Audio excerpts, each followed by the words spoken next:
Before we begin, before I speak a single word of promise or prophecy, I want you to do something for me. Find the quietest place in your soul, that hidden, soundproof room where you keep your deepest fears and most fragile hopes, and meet me there. Let's make a pact to silence the noise, just for a little while. Let's mute the clamor of the world's relentless expectations, the cacophony of social media's judgments, the incessant shouting of your own inner critic, and the ghostly echoes of past failures that reverberate in the hallways of your mind. Let's just sit here together, in the profound and sacred stillness, just you and me. I see you. I know that phrase has been used lightly, but hear it now as the most fundamental truth of your existence. I truly see you. I see the intricate and heavy armor you weld onto your heart each morning before you face the day. Sometimes it is the gleaming armor of professionalism, polished to a high shine to hide the dents of self-doubt. Sometimes it is the thorny armor of cynicism and wit, designed to keep others at a distance before they can get close enough to hurt you. And sometimes it is the dense, leaden armor of stoic endurance, so heavy that it takes all your energy just to stand upright, convincing the world you are unbreakable while you are crumbling on the inside. I see it all. I see the effort it takes to wear it. I see the carefully constructed smile, a masterpiece of social survival that masks a universe of exhaustion. I see the strength you project, a pillar that so many others lean on, but a strength that feels impossibly heavy for you to carry, moment by moment. I have witnessed the silent, savage battles fought in the dead of night, when the only other being in the room is your own anxiety. I have counted the tears you've swallowed, the ones that burned the back of your throat but that no one else has ever seen fall. I have sat with you in the profound ache of your loneliness, a cold that seeps into your bones even when you are in a room full of people, laughing and talking. You may have perfected the art of deceiving the mirror, of presenting a curated version of yourself to the world, but you cannot deceive me. I perceive beyond the facade to the truth of your essence, to the weariness of your spirit, to the cry of your heart. There have been moments, haven't there, in the abyss of your darkest hours, in the crushing crucible of your most agonizing trials, a question has surfaced from the deepest part of your being. It is a desperate guttural whisper, raw with pain. Where are you? Where were you when my heart was being shattered? Where were you when the betrayal felt like a physical blow? Where were you when failure stole my breath? Where were you when the grief was so thick I could not see a path forward? Let me assure you, my child, that question is not an offense to me. It is not a sign of weak faith. It is an invitation. It is the sacred sound of a heart still brave enough to search for mine in the wreckage. Never, ever be afraid to ask it of me. The answer is the very foundation of who we are to each other. I was there. I have never left you to face the darkness alone. When you were betrayed, I was the silent presence that held your heart together as it fractured. When you failed, I was the whisper that reminded you that your worth was not tied to your performance. When you grieved, I was the unseen arms enveloping you in a love you were too numb to feel. I was the one catching every tear before it hit the ground. I have always been right there. I know you feel as though your strength is waning, your energy reserves depleted to nothing. The reason is simple. You have been trying to do everything on your own power. You have been navigating the treacherous journey of life by the dim, flickering light of your own understanding, relying on a map drawn by the unsteady hands of human wisdom and painful experience. Those burdens that hinder you, the deep worries you hesitate to express openly for fear of being judged or dismissed, bring them to me now. Unburden yourself. You are not an inconvenience to me. You are my priority. You are not a problem to be solved. You are my beloved child to be cherished. My love for you is not a reward for your strength or a prize for your endurance. It is the very source of it, a wellspring that never runs dry. Think of your life as a great and beautiful ship, designed by a master shipwright for a magnificent and singular voyage. It is stocked with all the potential and purpose you would ever need. But for too long, you have been trying to power this grand vessel by frantically rowing, your muscles straining against the immense drag of the ocean, your back breaking, your spirit weary beyond words. You have faced the roaring tempests of crisis and the treacherous, invisible currents of public opinion, family expectations, and your own self-doubt. And you have rowed until your hands bled, wondering why you feel so stagnant, so utterly exhausted, so far from your destination. I am not asking you to row harder. That is the world's advice, and it is a lie. I am inviting you to do the bravest thing you can possibly do. Stop. Pull the oars into the boat. Let them drop with a clatter. Feel the profound weariness in your bones. Acknowledge the futility of your solitary effort, and simply look up. I am the wind. I am the great, powerful, and invisible trade wind of spirit that has been waiting patiently for you to unfurl your sails. The sails of faith, the sails of trust, the sails of complete surrender. It takes more courage to surrender control than it does to continue striving. Let me carry you. Let my spirit billow in those sails and guide your vessel out of the doldrums, past the jagged rocks of despair, and toward the promised land of your dreams, the safe harbor of triumph that I have prepared for you since the beginning of time. This is not a journey you were ever meant to make alone. My affection for you predates your very being. It was woven into the fabric of eternity with meticulous care. I have watched you grow. I have seen all that you have endured, and I declare to you with the authority of the universe, you are incredibly brave. But the time for solitary struggle is over. The era of divine partnership has begun. This is your moment. Lift your hands. Surrender your heart. Let us begin to truly live together. Part 2. The Unfathomable Foundation. Remastering love. Let's sit down and talk about the word love. In your world, it is a word that has been stretched and strained, battered and bruised, commercialized and trivialized. It is a currency, so often exchanged with a ledger of unspoken conditions. It is a fleeting feeling, a biochemical reaction that can ebb and flow with the unpredictable tides of circumstance, mood, and attraction. You have known a love that demands performance, a love that keeps a meticulous record of wrongs, a love that can be withdrawn as quickly and coldly as it is given. Through the painful empirical data of your own life, you have been taught a core and tragic untruth, that you must earn love, that you must be good enough, attractive enough, successful enough, to be worthy of it. And so, when I, the God of all creation, look into the depths of your soul and tell you, I love you, your heart understandably puts up a shield. It braces for the but. It listens for the conditions, scans the fine print, and prepares for the inevitable disappointment. A part of you hears, I love you, and translates it to, I love you if, or I love you when. But I am asking you to lay down that shield. The love I have for you is of a completely different origin, a different substance, a different dimension. It is not an emotion I feel that is separate from my being. It is the very essence of who I am. My love is not like the flickering, fragile flame of a candle, susceptible to the winds of your successes or your failures.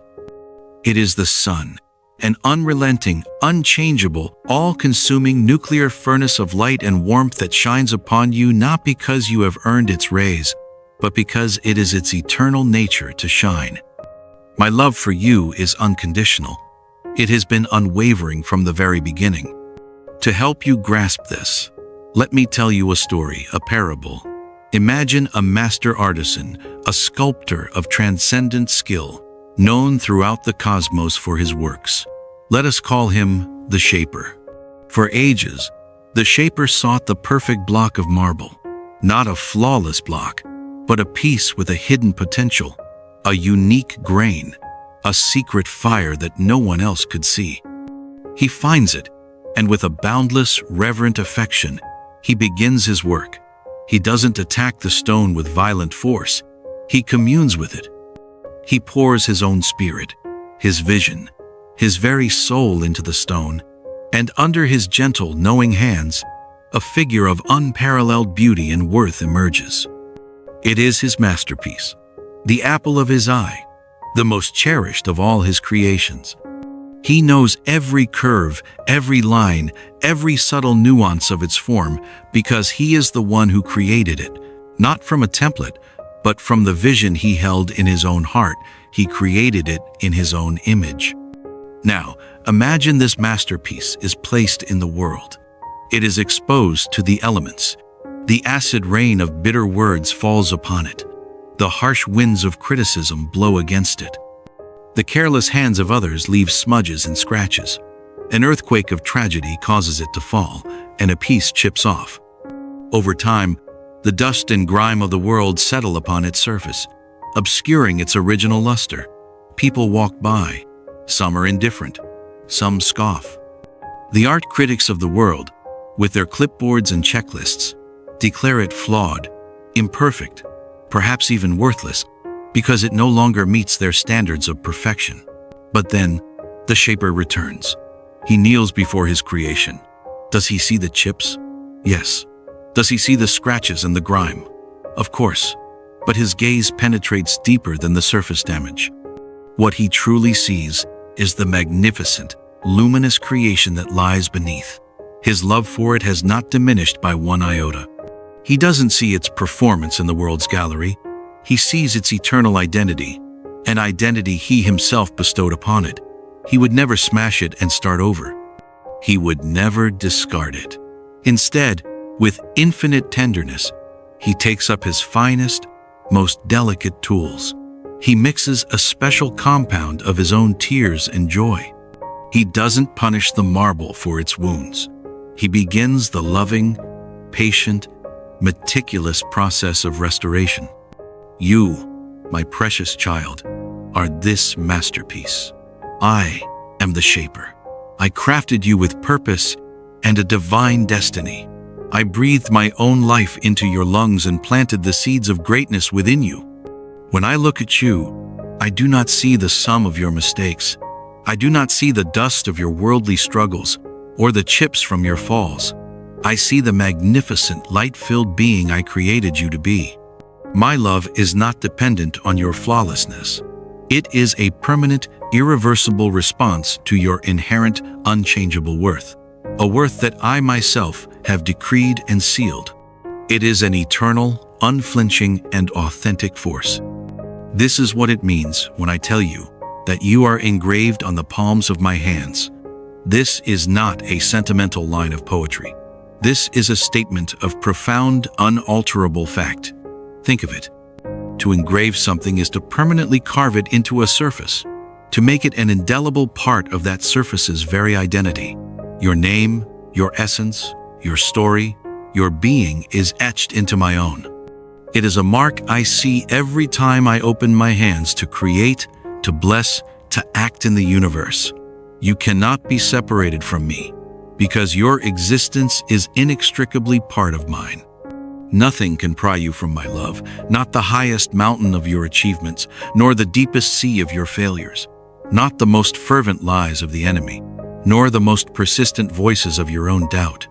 You are mine, and I am yours, forever and always. Let this truth begin its work. Let it be the solvent that dissolves the fortress of unworthiness you have built around your heart. Let it be the solid bedrock upon which you rebuild every part of your life. You are not just tolerated. You are not just accepted. You are the crown jewel of my creation, the one in whom I delight, my beloved child. Rest in this assurance. Let it saturate your soul. For in this radical, unconditional love, you will finally find the courage to face all that is to come. Part 3. The sacred art of healing, your scars into stars. Now, my brave child, let us walk together, hand in hand, into the most wounded places of your heart. Do not be afraid. The light of my presence will expose the shadows, not to shame you, but to heal you. We must talk about your past, not to become trapped in its labyrinth, but to find the thread that leads out, to finally and completely rob it of its power over your present and your future. Your history is a complex tapestry, and I know that for you, certain chapters are filled with pain, entire rooms in your memory haunted by the ghosts of betrayal, failure, and overwhelming loss. You carry wounds inflicted by others, sharp, sudden, and shocking.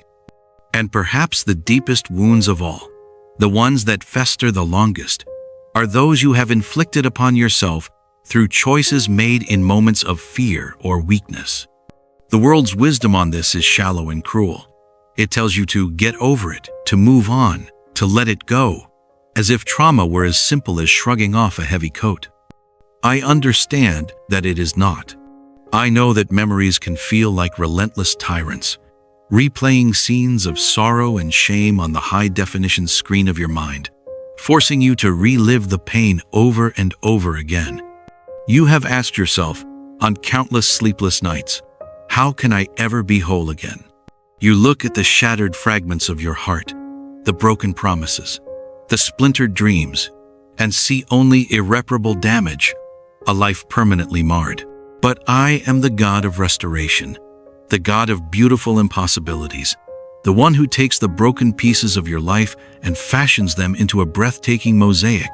I want to introduce you to a sacred art, a divine philosophy, a way of seeing that will transform your entire understanding of healing. In the ancient land of Japan, there is a profound art form called kintsugi, which means to join with gold. When a cherished piece of pottery, a unique bowl, a delicate cup, a treasured vase is broken, it is not discarded as worthless. That is the world's way, but not the way of the kintsugi master. The master craftsman painstakingly, reverently, gathers every last shard, every tiny, seemingly insignificant splinter. He then undertakes a slow, deliberate process. He doesn't use a cheap, invisible glue to hide the damage. Instead, he mixes the finest lacquer with pure, powdered gold. He meticulously traces every crack, every line of breakage, and joins the pieces back together with this golden adhesive. The result is astonishing. The finished piece is more beautiful, more valuable, and more resilient than it was before it was broken. The cracks are not hidden, they are illuminated. The lines of golden repair become a testament to its history, a roadmap of its survival. The breakage and restoration are now the most celebrated parts of its story, the very source of its unique and profound beauty. It is a declaration that something is more beautiful for having been broken. This, my beloved, is the model for your healing. I am not a God who simply erases the past with a wave of my hand, leaving you with a spiritual amnesia. Your experiences, even the most painful ones, have carved depths into your soul that will now become reservoirs for my grace. To erase them would be to erase the potential for this deeper beauty. Instead, I am the master craftsman of your soul, the great kintsugi artist. I ask you now to bring me all the broken pieces. Do not hide any of them in shame. Bring me the shard of that betrayal, the fragment of that failure, the splinter of that loss. Trust me with your pain. Together, we will apply the golden lacquer of my grace, my unconditional love, and my divine redemption to every single crack. Your wounds will no longer be a source of shame. They will become lines of golden strength. Your scars will become stars in the constellation of your life story, testaments to the glorious fact that you were broken and have been made whole again by the hand of a loving God. What the enemy intended for your utter destruction, we will use to build a monument of grace that will become a beacon of hope for others. A central, non-negotiable part of this kintsugi process is forgiveness. This is often the most difficult, most resisted step. The lacquer of grace cannot adhere to a surface coated in the oil of bitterness. I have invited you, my child, to pray for those who have wronged you. I know this command can feel impossible, unnatural, even unjust. Your heart cries out, but they don't deserve it. They haven't apologized. They would do it again if they could. And you are right, they probably don't deserve it. But forgiveness is not a gift you give to them. It is the ultimate gift you give to yourself. Let's talk about this, you and I. You believe forgiving them lets them win, don't you? Let's talk about what winning truly means. Holding on to resentment is like drinking a cup of poison every day and waiting for the other person to die. It is a corrosive acid that eats away at your own soul. Bitterness is a prison cell of your own making, but you have mistakenly given the key to your offender, waiting for them to come and unlock the door. They will never come. The key has been in your hand all along. When you pray for those who have harmed you, you are not saying, "What you did was okay. What they did was not okay." You are saying, "I will no longer allow what you did to control my present and my future." You are revoking their power over your emotional and spiritual well-being. You are taking back the key, unlocking your own prison door, and walking out into the sunlight of freedom. You entrust them to my justice, which is perfect and complete, and you embrace my peace, which surpasses all understanding. And then, there is the final, most intimate act of forgiveness, forgiving yourself. Oh, how you hold on to your mistakes with a white-knuckled grip. You sentence yourself to a lifetime of if-onlys and what-ifs. You replay your failures on a loop, each time finding yourself guilty again. But hear me now. My sacrifice on the cross was the ultimate, final, and complete payment for every mistake you have ever made or ever will make. My grace is not a limited resource. To refuse to forgive yourself is to unknowingly suggest that my sacrifice was insufficient, that your mistake is greater than my grace. It is not. Receive the pardon that has already been given. Accept the freedom that my grace bestows upon you. Let go of the wounds of yesterday. This is the daily walk of healing. It is not a one-time event. Every time a painful memory surfaces, see it as a divine opportunity. Do not fear it. Greet it and say, "I see you, memory. Now, let me show you the gold." Then, consciously and intentionally, apply the truth of my love and forgiveness to it. Over time, your entire being will radiate with the light of my redemptive love, a beautiful, unique work of kintsugi, a testament to the fact that with me, nothing is ever broken beyond repair. Part 4. The Great Liberation, from Prison to Promised Land. Let us speak now of freedom. It is a word you cherish, a concept for which nations have gone to war, yet its truest meaning is a spiritual reality. You were created to be a profoundly free being, designed to soar on the thermal winds of my spirit, to live with a heart unbound and wide open to joy, creativity, and purpose. Yet, for so long, you have lived in chains. Some are visible addictive behaviors, oppressive jobs, unhealthy relationships. But most are invisible, forged in the fires of fear and worn so long they feel like a part of your own skin. You have become accustomed to the confines of prisons that feel so familiar you mistake their suffocating predictability for safety and call it home. These are the prisons of toxic relationships, of self-destructive cycles, of ingrained anxiety, and of paralyzing fear. Today, with the authority of heaven, I proclaim your emancipation. I am serving the papers of your release to the warden of your despair.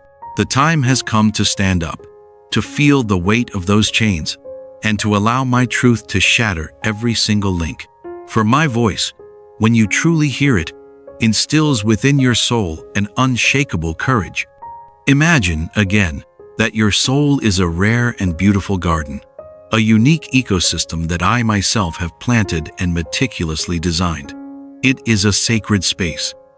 In the very center of this garden, I planted you a magnificent, one-of-a-kind rose, destined to grow tall, to be resilient against storms, and to produce a fragrance of love and grace that brings joy and healing to a weary world. My presence is the sun that provides the light of truth and the gentle rain that provides the water of life, nourishing your roots.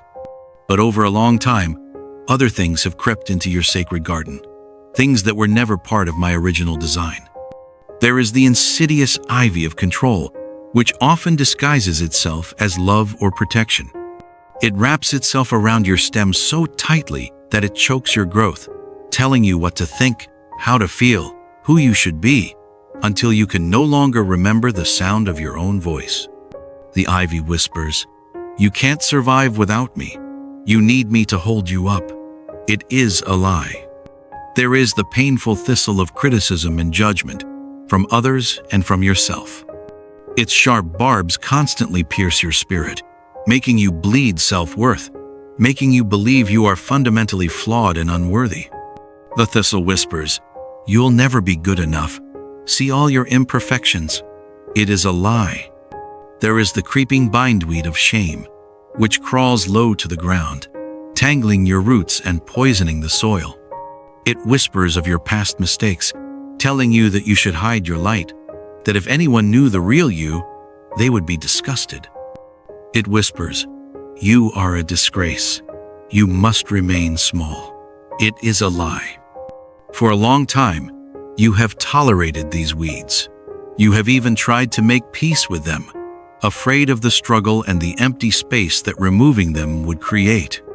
But a loving gardener does not negotiate with weeds. He does not hate the weeds. His focus is entirely on his love for the rose. He knows with absolute certainty that in order for his prized rose to flourish and reach its full glory, the weeds must be pulled up by the roots. My beloved, it is time for us to tend to your garden together.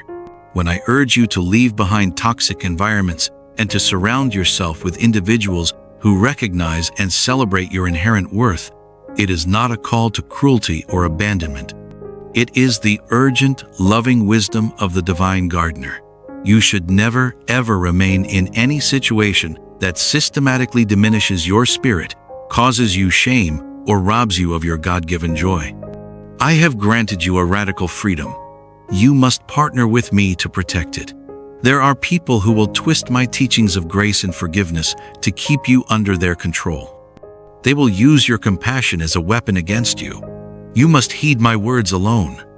This is the daily walk of freedom. It begins with discernment, learning to identify the weeds. Ask yourself, does this relationship, this situation, this mindset make me feel more expansive and alive, or more constricted and fearful? That is the voice of the gardener's trowel of discernment. Then comes the use of the shears of boundary setting. Saying no to a person or situation that violates your spirit is saying yes to me. It is a sacred act. And finally, there is the watering can of self-care, of intentionally nurturing your soul with what brings it life, with prayer, with nature, with creativity, with rest. Breaking free feels dangerous. The prison cell, for all its misery, is predictable. The open land of freedom is vast and unknown. But I am with you. When you take one small step of faith away from what is destroying you, I will rush to meet you there. I am your provider and your supporter. As you break free, you will find you are not stepping into a void, but into the expansive territory of my grace. You are venturing into the promised land of your dreams, where blessings pour forth like rain and abundance springs from the earth itself. This liberation also grants you a new spiritual authority. I have given you a strength that will allow you to trample upon serpents and scorpions and all the forces of evil, and nothing will harm you. This is not a license for arrogant warfare, but a promise of divine protection and inner dominion. The serpents and scorpions are the venomous, deceitful thoughts of fear, anxiety, depression, and the insidious lies that whisper your inadequacy. You will learn to recognize their venom, that feeling of dread, that constriction in your chest, and crush them under the heel of my truth. You are a child of the Almighty God. Your emancipation is a gift, born of boundless affection, etched with the indelible ink of my devotion. Now, you must choose, moment by moment, to live in it. Your victory is guaranteed, sealed by my promises, and fortified by an all-consuming love. Part 5. The Unfolding Symphony. Your purpose, your path, your power. Now that you stand on the firm bedrock of my love, with your wounds healing into golden seams of divine strength and the chains of your past shattered at your feet, a new and vital question begins to surface. It moves beyond survival to significance. You may be asking, what now? What is the purpose of all this pain and all this healing? Why me? For so long, your life has been about survival, about enduring the next trial, about simply making it through the day. But you were not created merely to survive. You were created to thrive. You have a destiny that is utterly unique to you, a calling that only you can fulfill, a sacred role in the cosmic story. I want you to imagine the greatest story ever written, a divine tapestry woven through all of time and space.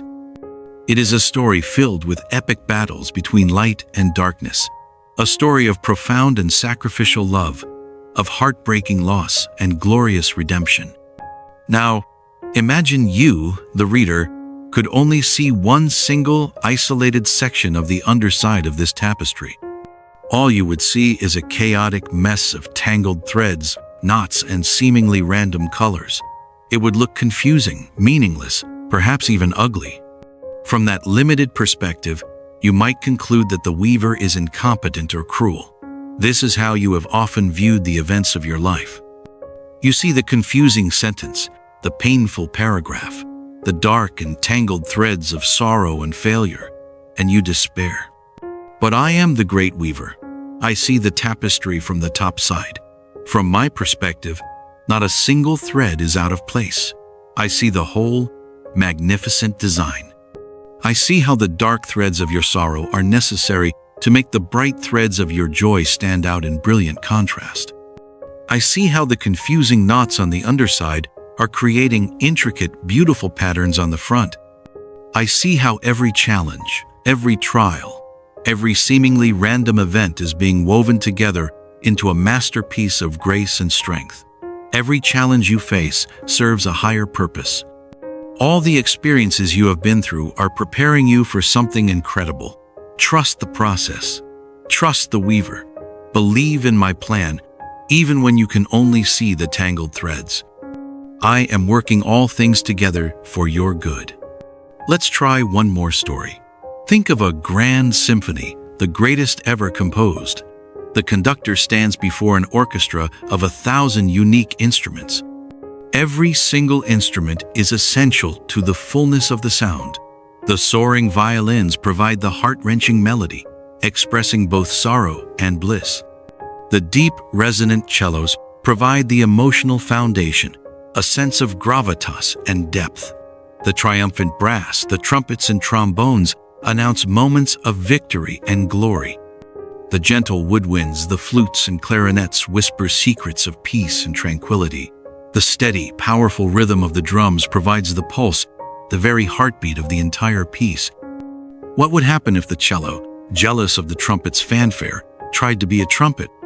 What if the flute, deciding its small, quiet voice was insignificant compared to the violins, simply fell silent? The entire symphony would be diminished. A critical voice would be missing. It would be incomplete, unbalanced, and less beautiful. You, my cherished child, are a unique and irreplaceable instrument in my cosmic symphony. You have a sound, a melody, a resonant frequency that only you can produce. For too long, you have been comparing your instrument to others. You have looked at the trumpets in your life and wished for their volume. You have looked at the violins and wished for their perceived elegance. In doing so, you have neglected the unique and beautiful music you were created to make. Do not waste another moment comparing or wounding their feelings or your own. Embrace your unique identity. Your life is meant to be a reflection of my strength and love, a unique melody that demonstrates to others the miracles I can perform. So, how do you play your part? How do you find your music? The answer is faith. But let's finally clarify what faith truly island. Faith is not a blind hope that I might act. Faith is the unshakable confidence that I am acting right here, right now, even when the stage is dark and you cannot see me. Faith is a verb. It is an active, dynamic trust. It is stepping onto the bridge that I am building before you, even when you can only see the very first plank. It is the conscious decision to open the eyes of your faith and see your reality through my perspective. In the midst of darkness, you envision the radiance of my presence. You look at a sealed door, and you have confidence in my ability to either unlock it or forge an entirely new path for you. This faith is a potent, creative, world-altering force. It is as powerful as a mustard seed, which, though minuscule, contains the entire blueprint, the full DNA of the mighty tree it is destined to become. Your smallest seed of genuine trust in me contains the DNA of your victory, your healing, and your breakthrough. This is why your words are so important. When you align your words with my promises, you are watering that seed. When you proclaim my word, even in the face of contradictory circumstances, it will yield its fruit in your life. Therefore, walk in this power. Ask, and it shall be granted to you. I am not a distant deity you must appease with rituals. I am your loving, ever-present Father. Call upon me, and I will respond. The commissioning, a final blessing for the journey. My beloved child, my masterpiece, my cherished possession, we have journeyed far together in the sacred quiet of your heart. We have walked through the smoking ruins of your past and seen the golden promise of kintsugi healing. We have stood at the gates of your lifelong prison and watched its chains dissolve into dust. We have looked upon the horizon of your future and seen the undeniable dawn of a new destiny. Now, it is time to rise. Rise from the ashes of what was, and step into the glory of what is and what will be.